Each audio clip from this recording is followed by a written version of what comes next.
கவிதையின் தலைப்பு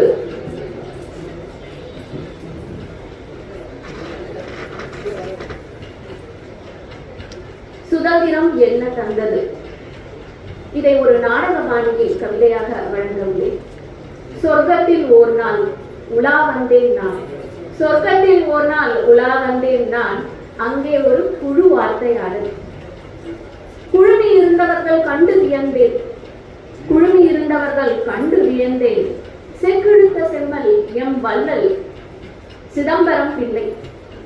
அடை வறுமையின் பிடியிலும் மீசை முறுக்கிய எம் முண்டாசு கவி பாரதி.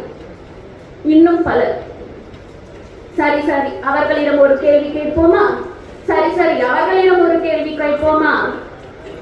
இவர்கள் வாழ்ந்த வாழ்வை கேள்விக்குறியாக்கும் ஒரு கேள்வி.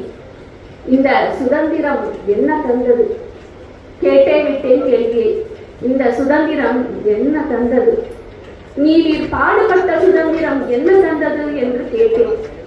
கண் சிவந்து போயினர் அத்தூய ஆத்மாக்கள், கண் சிவந்து போயினர் அத்தூய ஆத்மாக்கள்.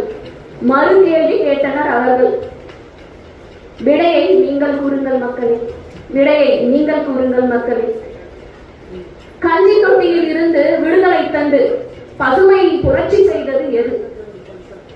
இடிந்து விழுந்த பாரதம் என்னும் பொற்கோட்டையை மறுபடியும் கட்ட இயலும் என்ற நம்பிக்கை தந்தது எது? நம் கலாச்சாரம், நம் அடையாளம், நம் மொழி இவற்றை போற்றிட, நம் சந்ததிக்கு கடத்திட வாய்ப்பை அளித்தது எது? எது? சுதந்திரம். சுதந்திரம். வேற்றுமையில் ஒற்றுமையாய் நாம் வாழ, நம்மை நாமாக வாழ வைப்பது எது? வாழ்வோ தாழ்வோ நம் கையில் என்ற தன்மான உணர்வு தந்தது எது? அது சுதந்திரம் என்னும் உணர்வல்லவா என்றனர். இன்னும் புரியாதது போலவே பாவனை செய்தேன். மீசை முறுக்கி முண்டாசு கவி கர்ச்சித்தார். இவனை நரகத்தில் அடிமையாய் கொஞ்சம் நாள் வைத்திருங்கள், சுதந்திரம் என்ன தந்தது என்று புரிந்துவிடும் என்றார்.